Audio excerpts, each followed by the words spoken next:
Captain Mayuri strives to create more perfect things, knowing he will never reach perfection, and that is the glory of science. However, Nemuri No. 7 was different. Even if he didn't want to admit it, he has a weakness. Kind of loved his creation. Now, I hate Captain Mayuri with a passion, a rather intense passion, and I hate him because I love his character, but I cannot relate to anything that he does or says.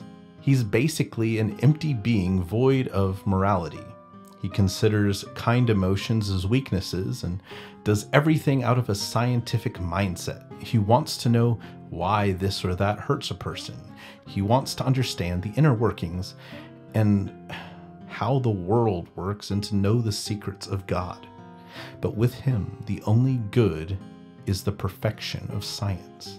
What pisses me off so much is that he's a badass character and does a lot to serve the Soul Society. However, he has zero regard for others' lives when it comes to valuing people. I'm almost convinced that he simply looks at his fellow Soul Reapers as though they might as well die and get out of his way so that he can accurately account for the strength that he actually has on his side.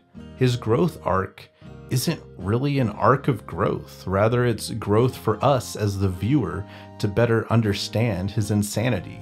He's extremely competitive when it comes to Kisuki, I cannot pronounce his name right, to save my life. 進化だ。ついに私は自ら進化する魂魄をゼロから作り上げたのだ。私はお前を超えたぞ、浦原喜助。 Throughout Bleach, the anime specifically, Mayuri is an enigma. We don't really know much about this guy.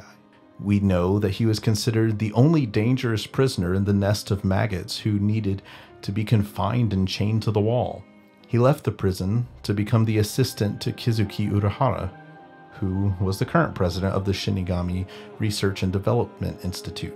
After Kizuki got banished, Mayuri took over the role of president of the institute. Frustratingly to me, Captain Mayuri always played a solid role in protecting the Soul Society and desiring to further the knowledge and combat ability of the Soul Society's forces. Even if it was through unethical means, Captain Mayuri is a mad scientist through and through. And I guess that's just what pisses me off, because I want him to be more likable. And being likable for me links to being moral or empathetic. Regardless, he's frustrating. Anyway, the main thing that I want to focus on here is me wishing that Captain Mayuri cared about Nemuri No. 7 more than he seems to. The episode from Thousand Year Blood War focuses solely on the fight between Captain Mayuri and the Quincy Pernida, the left hand of the Soul King, who is fully under the control of Yukhabaha at this time. I like the episode mostly because of Nemuri's actions and the interactions with Captain Mayuri. She specifically disobeys orders by taking action when she is not ordered to do so. She gives her life for him and dies to destroy Pernida. She has some of the shortest screen time in the show, and honestly, one of the saddest deaths in my mind, because she was so unloved by her creator. Her creator viewed his caring for her and his sadness at her death being a weakness. Therefore, he did everything in his power to simply view her as a scientific study or object. I literally wanted to rip my hair out of my head watching this episode, because as a father, I can't stand the idea of my child getting killed or badly injured. And yet, here's Captain Mayuri, who for a second feels the pain of loss, but immediately turns it off as a weakness and turns back to his annoying self that saves the day and basically saves all the other Soul Reapers.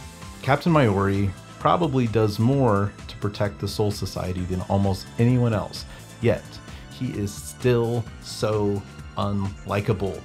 It is so frustrating, and I don't even know where to go from here because he's so frustrating. So I'm just going to end class early. Class dismissed. Like and subscribe if you like our content.